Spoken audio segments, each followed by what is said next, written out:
Okay, so we are now on Lamed Gimel Amud Aleph. We are discussing the case of where you are supposed to place your Eruv, and you could place the Eruv in a location that is accessible, as well as it being in the correct place. It has to be the place where you're residing. If you place it somewhere else, right? If you say that you want to set for Eruv purposes, you also say that you want to treat your house as if it's by the tree. You have to make sure that your Eruv is by that tree, not somewhere too far away from that tree. If not, that means that you didn't do the Eruv properly, and then you have no Eruv and you're stuck.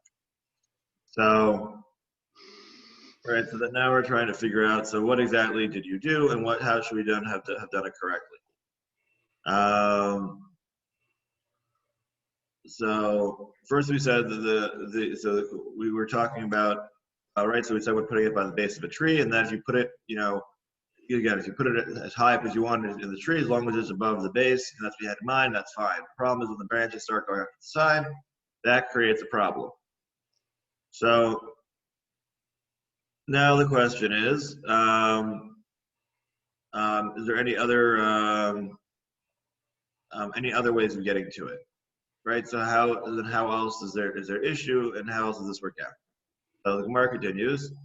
We said that's a problem if it's too far out of because normally you get a Daled Amot circle that's entered into a square, so 4x4.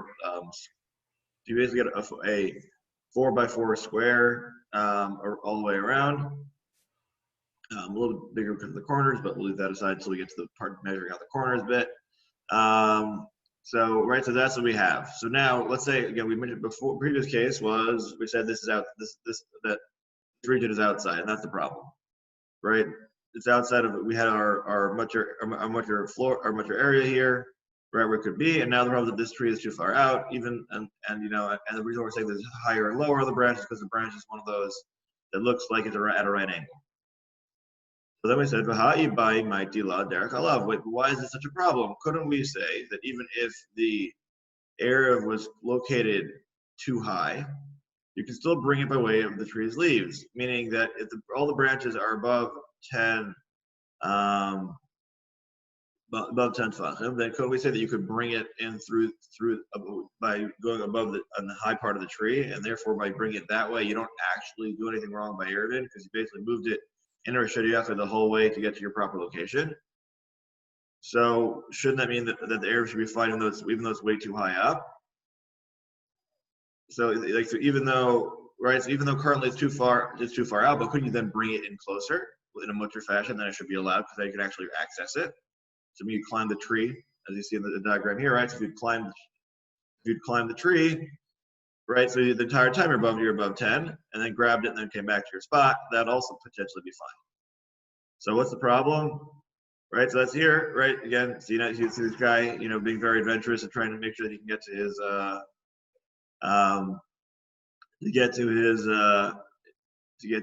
his Eruv. So what's the problem? Why is that invalid?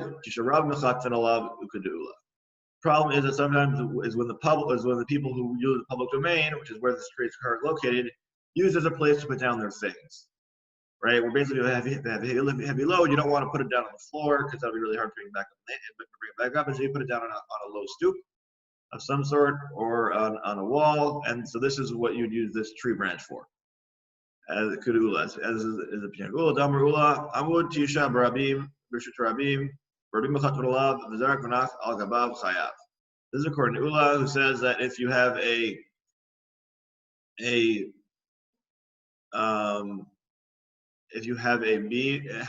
post in Rishut Rabim, even though it's only 9 tvachim tall, and people put their things down on it, that's considered to be a halachic problem going from Rishut Yachid to from Rishut Rabim to Rishut Yachid, and therefore you'd be liable.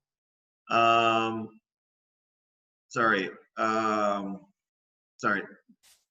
considered to be Rishut Rabim. It's not going to be Rishut Yachid, and that's why because the Rabbim use it. And then that's why if you were to have thrown something from Rishut Yachid onto that post, you would be chayav, because the pillar is Rishut Rabim. So therefore, right. So therefore, that shows us just like you can't throw and land on that item on the post or on the pillar. Therefore, the same thing here.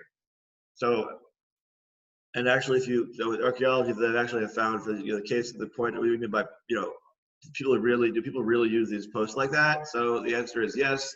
They did around Roman cities. They had dedications to done by the porters, people who carry all the things. They used to literally have dedicated.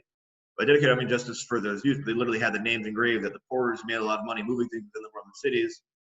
Paid to have them not just be there, but to have them be, to be made fancy, and with stone and engravings on them, and say this is donated by the the Porters Guild. So just to show like how you get people how serious the people resting things, the porters resting their things on items were, like it was very serious business. Aren't these makom patur, not rubbing?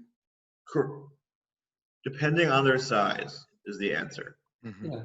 Okay. But so, under 10 tvachim, if it's 4x4, it's makom patur.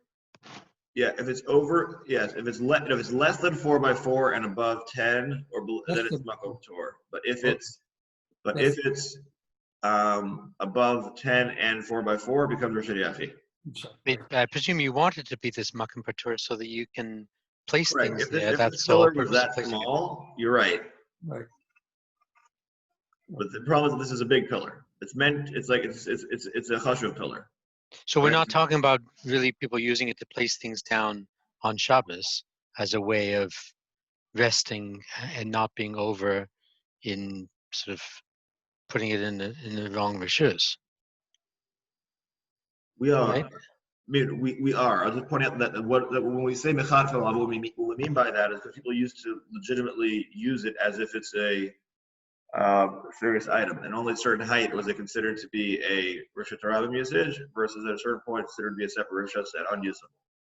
So at the height of 9, it's still considered to be the Rabim use it. Oh, I see. Okay. So that would so that doesn't then change the makom, and you could place it there. Correct. So you can still place it there. So that's why so in this case, the issue is that it's below 9.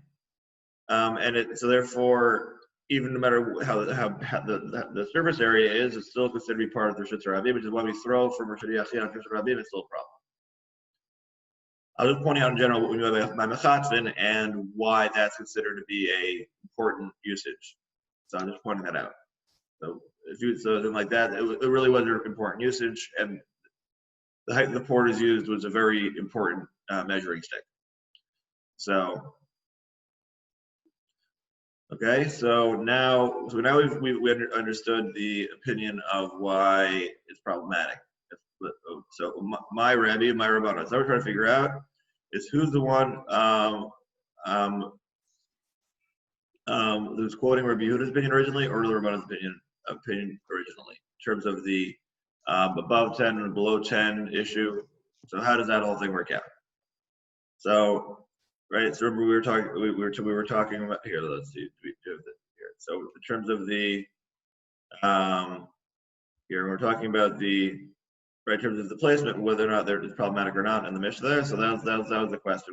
Whose opinion are Rabbi Yehuda? Rabbi Yehuda or the Rabbanon for the Mishnah? So we're trying to figure that out. Okay. Oh, Rashi has another opinion for here for the way. Second. There we go. Scroll down until we get to the. Okay, so we're gonna get to the. Here we go. So there's the. Okay, so the Tanya, it's no beilan, as it said in the Beit, we put it in the tree. Lamal me'asar tvachim ein eruvo eruv. So if you would put your eruv in a tree, if it's more than 10 tvachim tall, it's not considered to be an eruv. Lamat me'asar tvachim eruvo eruv. V'asur litlo. But if you put it below 10 tvachim, then your eruv is fine, but you can't move it. The tol shlosha, if it's within 3 of the ground, utar litlo, then you're allowed to move it. The tanoba kalkala utla'o be'ilan, afilu mal me'asar tvachim, ervo eruv, divrei Rebbe. So if you put it on a basket and hung it on a tree, Even if it's above 10 tefachim, your Eruv is an Eruv, according to Rebbe. But the Chachamim say that wherever you can't access it, because it's in a forbidden location for you to move it from, then your Eruv is not considered to be a valid Eruv. Okay, so let's see if we have a nice photo here of the basket.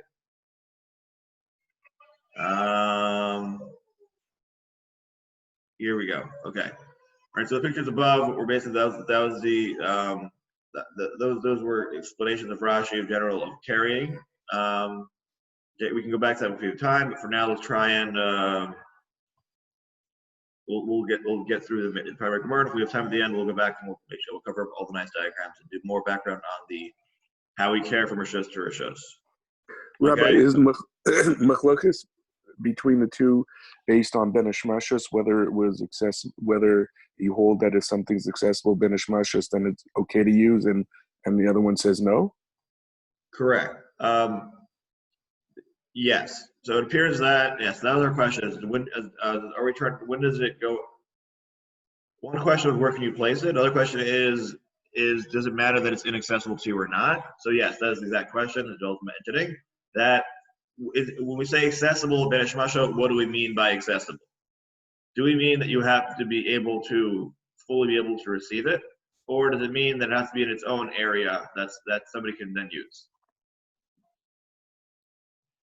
Okay. So that's what this Beit talks about, the height, and also talks about the question of if it's in a separate area, if that creates a problem or not.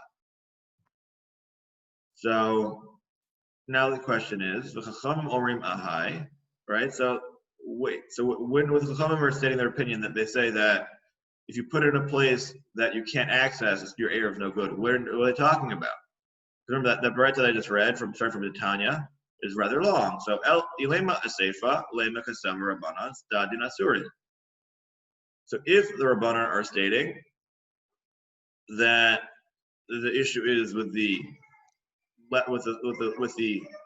last statement, where Rebbe Yehuda, where it's talking in the Beit, was talking about not about the height, but about you have a basket hanging from a tree. So what's the problem? So because of Rabbanan stadin asurin, you mean to tell us that the Rabbanan are saying that even the size of the tree are considered to be is a problem? That the use of a tree is a problem no matter which part of the tree you're using. Any part of a tree is asur Rabbanan for use on Shabbos, and that's why it's no good, right? So the answer is that like that's not the case because that can't be. So el aresha, rather, the Chachamim's opinion must be arguing about the first case in regards to the in regards to where Rabbi Yehuda Hanassi says that, where the mission stated above 10 or below 10, and the case where you can't access it, right? Where it's below 10 tefachim but above 3, where your Eruv is still good but you can't access it. That's what they're saying is no good. Because if you can't move it, then that means that you can't access it. So they're saying that with your Eruv is placed between 3 tefachim and 10 tefachim, that's the problematic area they're arguing. Okay, so again, so we're talking about this vast basket here, right? So the question is at which point? So, so the diagram. Right. So the question is, so why is this good? So Rashi. So, right. So when it's above, so we're saying the Rabbanan have an issue when not really in this one, but in the main case of the tree over in the background tree case. Between 3 and 10 is the issue. They're not arguing about the question of use of the basket on the side of a tree, but they're arguing about the case of where it's in between being on the ground and being above, high enough on the tree for being to be in its own separate reshut, or to be in a makom tor, depending on which one it is, which we'll get to in a little bit. Okay, so we'll get to the question of makom tor, how that works out. For now, we're pretending that we don't know about that.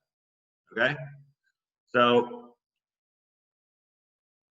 So, all right, so until now I've been explaining it all as if it's all its own rishus. But ha ilan hechidami.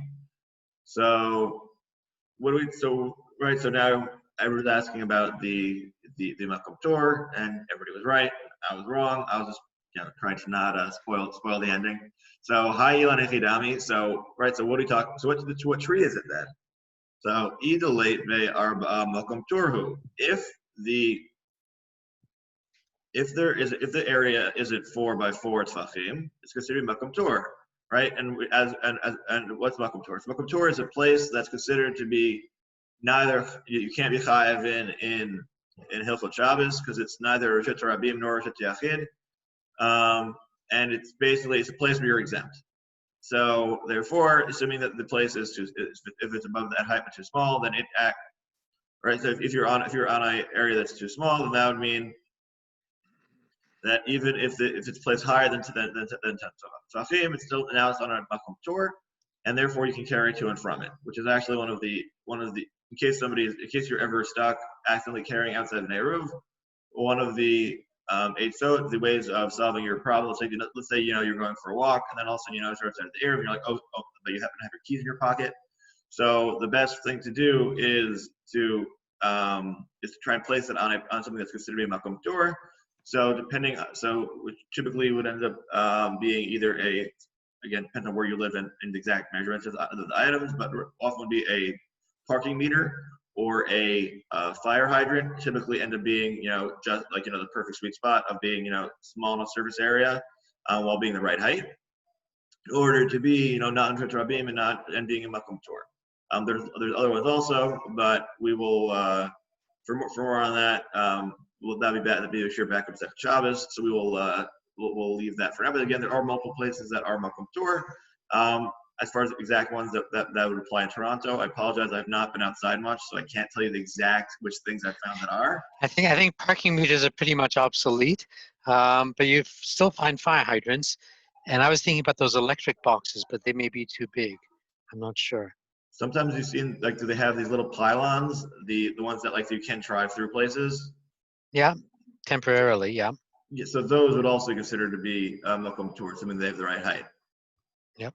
Assuming they're above 10 tefachim, which I think a lot of them are. Just so those type of things, those are also Makom Tor. There might be other things too. I'm just not. Again, You got to get around more, Rabbi. Get out. I do. I only have a limited area that I can see out my window. So we'll get there. So. All right, so again, that was the question of Makom Tor, right? If you say that the tree is this very, very narrow tree, narrow branch, then it's Makom Tor, and how on earth are you going to be, then it should be fine to get access from it because it's Makom Tor, and therefore that would solve a problem, right? Because then you can always access it, and then if it's above 10 tefachim, there's no problem. So what's the thing? Eat by arba. If you say that the area is actually already 4 by 4, so then placing it in a basket doesn't help us, right? So you have our basket over here. It looks pretty small, right? It's just small, kind of like a mailbox, I'd say, right? Small one against the tree. Can hold maybe a couple letters, but it's definitely not 4 by 4, 5 by 4 tefachim an area. It's very small. So here we go. Oh, here we. So yeah. So that's the case. So what do we say? So which one is it? So Amar Ravina. So now Ravina is going to help us out here. Reisha to eat by arba, save the late by arba, kalkala mashlim to arba. So what's the case? So Ravina is helping us out here.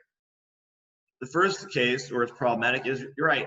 The area above is 4 tefachim by 4 tefachim, and that's why if it's above 10, you're chayav. The seifa, though, the thing is the tree is not.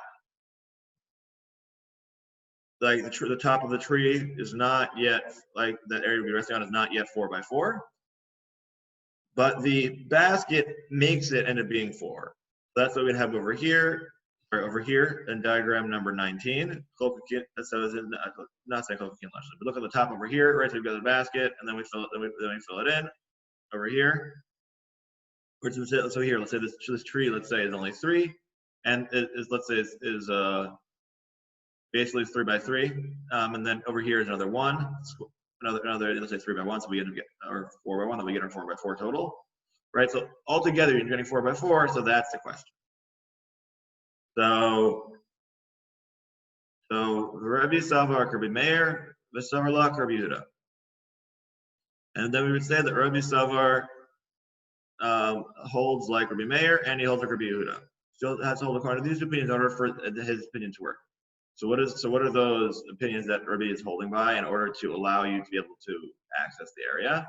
So Savarla Rabbi Meir, the Amar Chokakin La'ashlin. He holds like Rabbi Meir, who says that we cut it out in order to get to the area. So remember back when we were talking about the archways. So the question: are we allowed to cut out? How much are we allowed to cut out of the area in order to make it into the square area that we're hoping for?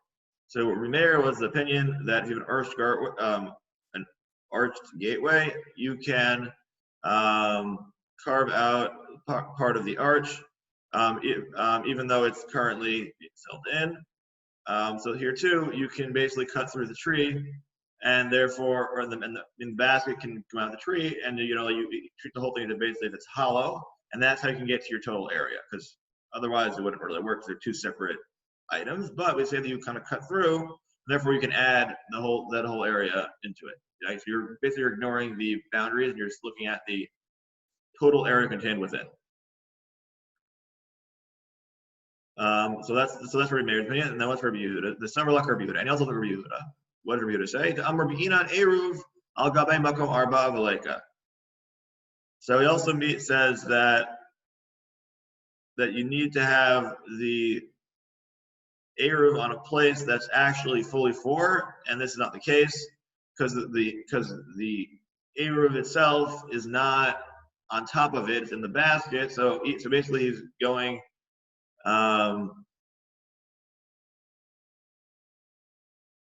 So he ends up basically. So we end up you're able to use it in both ways. So basically, your tree is large enough, but the place it's placed in order for it to be a separate rishos, but the place you're placing it in is insufficiently large to become that separate rishos.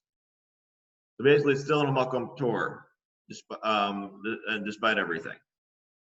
Yeah, it was a little bit weird, but that's how it goes.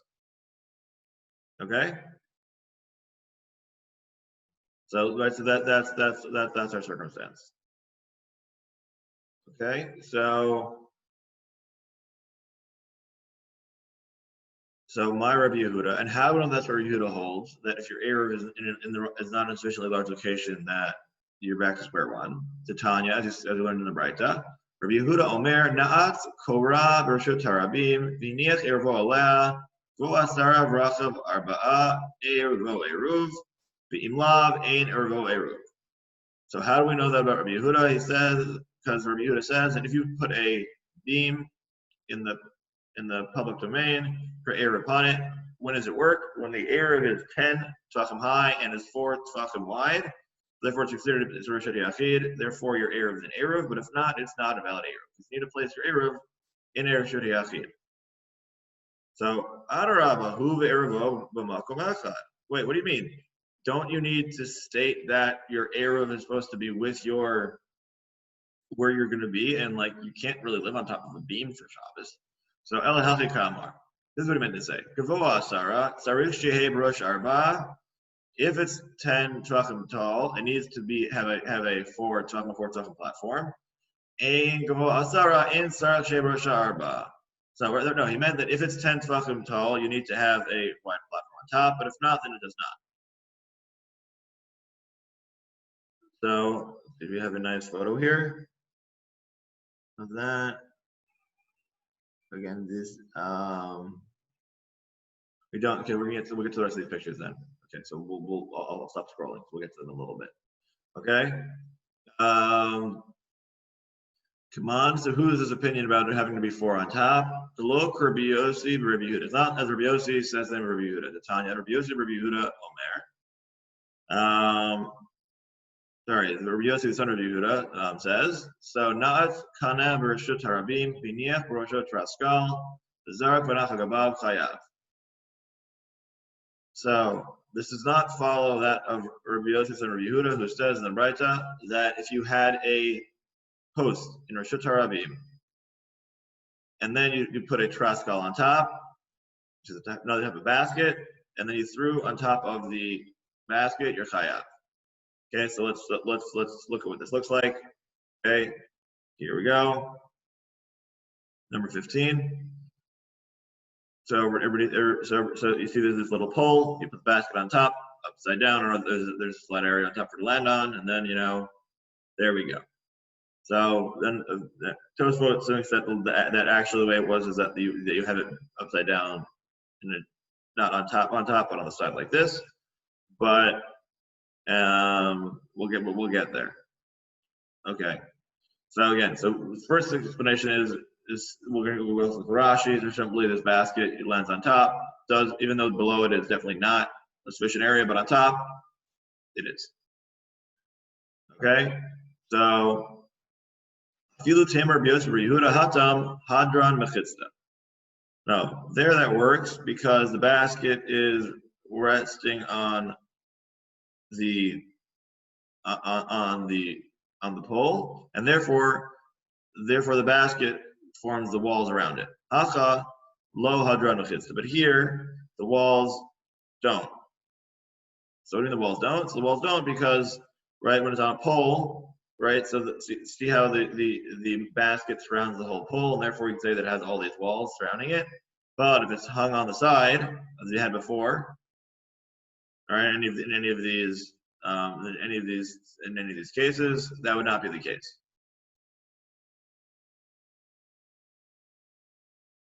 The problem being is that we're looking at it has to have its own walls around it, in order for Rabbi Yehuda to be chayav. So in order for Rabbi Yossi to say that you're chayav. But if there aren't really any walls, right, and it's just that there's a total area, that wouldn't work. It only works because you can clearly see the area.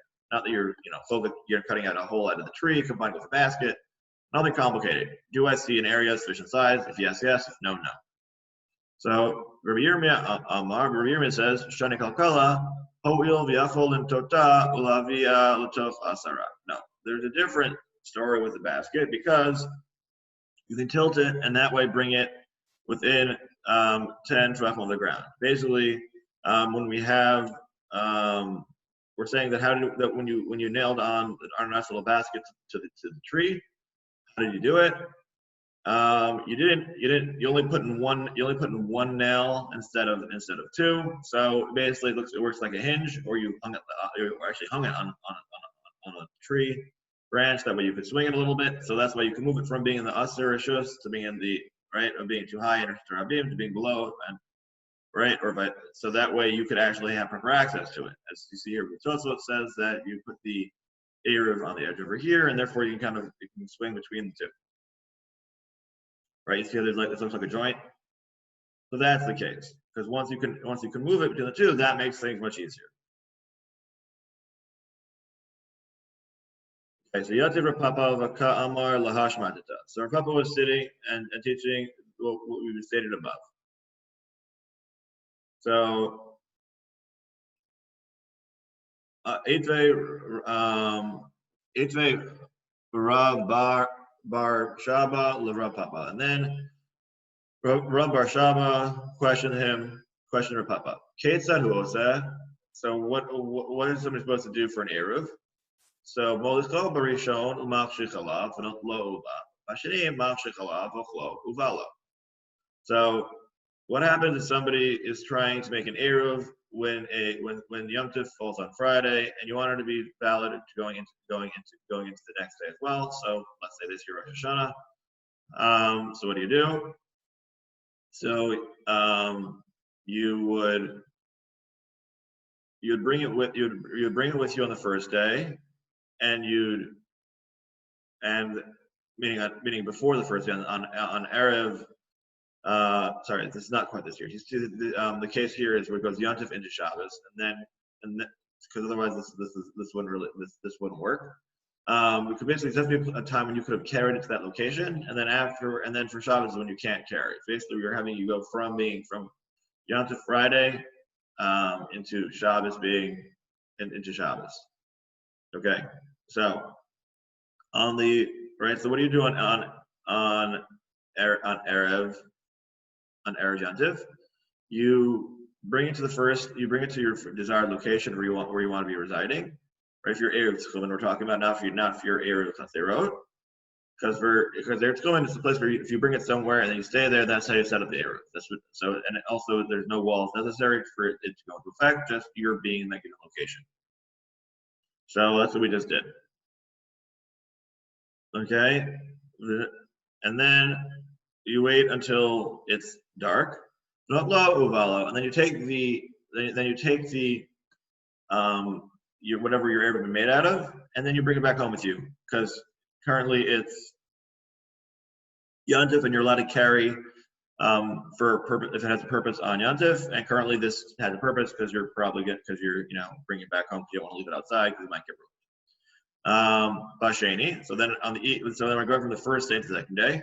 And then what do you do on the second day, meaning on Friday, on Friday night? You would take it to the location that you desire, wait till it gets dark, and eat it, and then come back home. So, right? You could have eaten it if you wanted. You're not required to eat it, but that's what he did. So, okay, so again, just to explain again what he's doing. So he's trying to use the same Eruv twice in different locations, and he doesn't want to leave it there in case somebody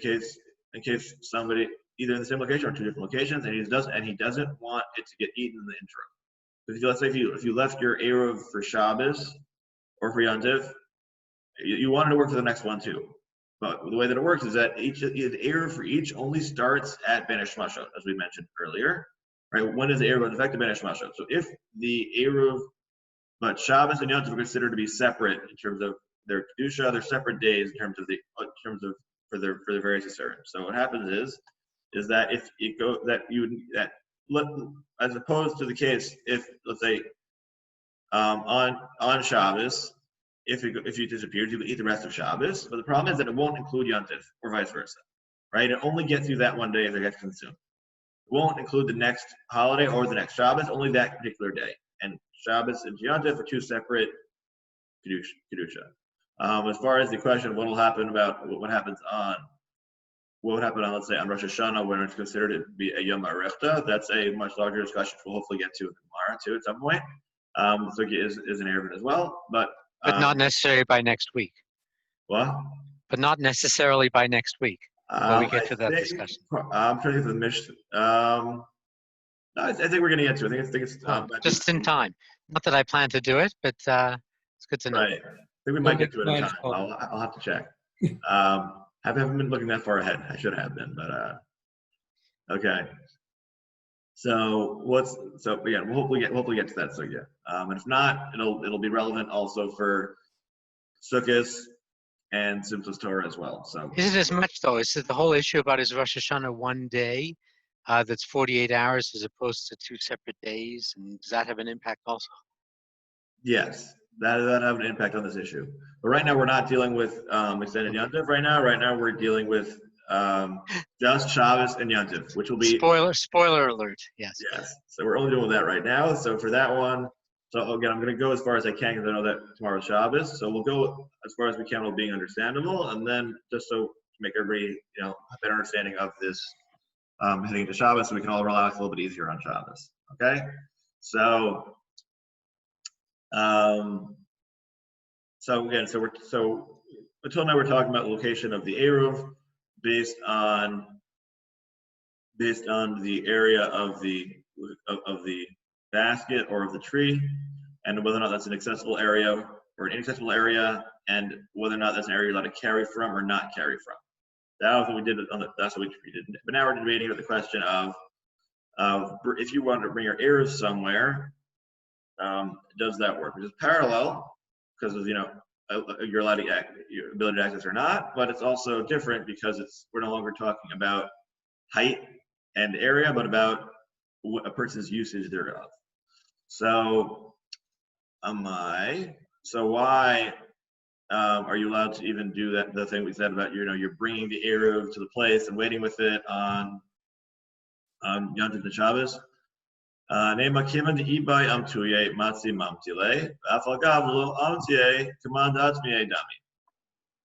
So why do you even need to bring the Eruv there in the first place? Why don't we say, since if he wanted to, he could have brought it there.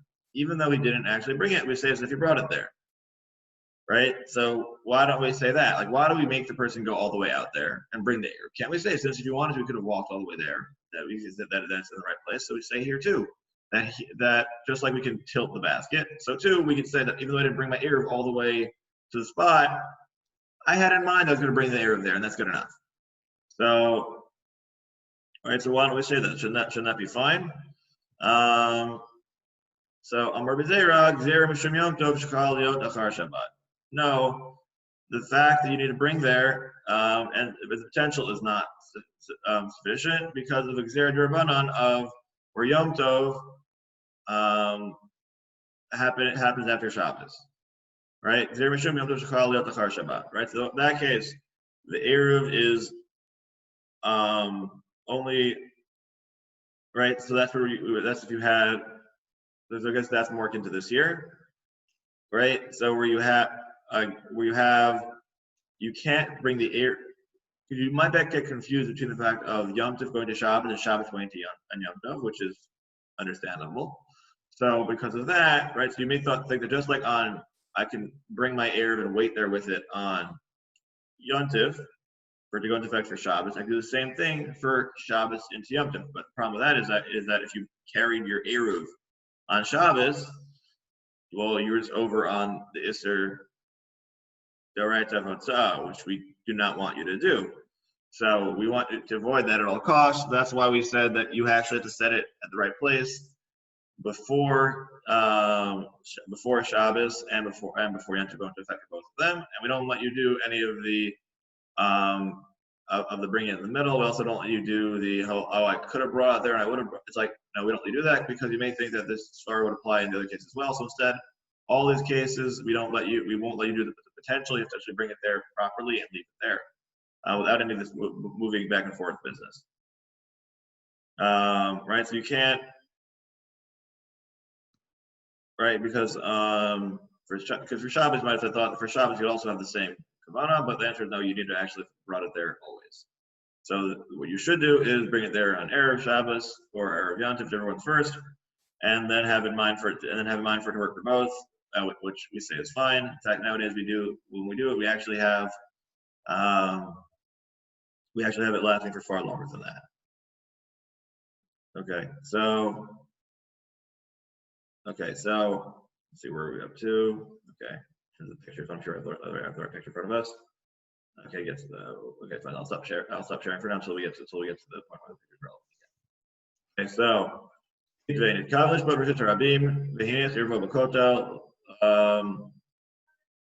so you intended to reside in Rosh Hashanah. You put your Eruv in the wall.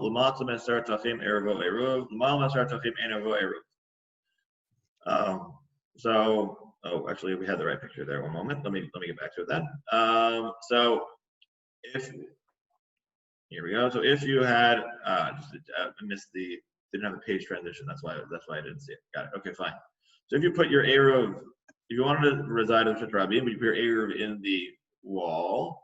So the problem on the wall is considered to be over a certain height is considered to be Rishut Yachid. Below it will be considered to be B'Shar Rishut Rabim. So that's our current issue. So if you put it below 10, that's fine, but above, then we back to our problem before. If you intended to reside on the top of a dovecote or on the top of a large cupboard, the mal masar tachim ervo eruv. So if you place that on yourself on top of the cupboard, that's fine. Or dovecote. The matzah masar tachim ervo eruv. But if you place it below 10 tefachim, that'd be a problem, right? So here we've got our nice dovecote. Basically, it's basically a lot of dugout holes either in a box or in a wall, and basically you want to reside on top of it. So then you have to make sure that you put your Eruv at the right height. If you put it too far down, then it's considered to be part of the Rishut Rabim as opposed to being part of the. You should put it too far down, it's Rishut Rabim, which is good if you want to be Rishut Rabim. But if you want to reside on top of the item itself, then you really have to be in the place you're going to be in. So make sure that you align your intent with the location. So why is this? Why is it a problem if you put it too high when you want it to be below? I want to say before instead of the basket. You just always knock over the dovecote or the cupboard, and then you have it right there. So rather, it's one that somebody remembered to brace into the wall properly with a nail. So therefore, you can't simply tip it over. Rabba Amar, afilu tema b'migdal she'enu musumar, v'hacha b'migdal aron askinan. D'i mamtile porta az yachlut l'arba'amot. So Rabba says, no, even if it's not nailed in, rather, what's the case? We have a very, very tall cupboard. Or if you were to tilt the top of the cupboard over the side, it would fall beyond the permitted area. Right? So that's area number. That's picture number 31. It's so tall that that if once you tilted it over, it would fall outside of the Dalet Amot. So that means that it has to be at least 20. So that means that this is basically 4 Amot tall, which is much more than 10, which is more than double that of 10 tefachim. Here we go. So we're seeing some nice photos of the how that would work. Okay, of the tilting over of the item. Okay, so let's do this case, then we'll sum up. So hey chidami, so what's the case? I kavta umitna. If we're talking about a case where the cupboard has a window, laiti bekavta umitna. Can you say you could stick it in through the window and then pull it up with a rope? So late lay kav the minute. No, it doesn't have an Eruvin a rope, therefore you had no way to access it, even if it was in the wrong place, and that's the problem here. Okay, so we're gonna stop here because again that's a new area. Hopefully I'll post the recording of that.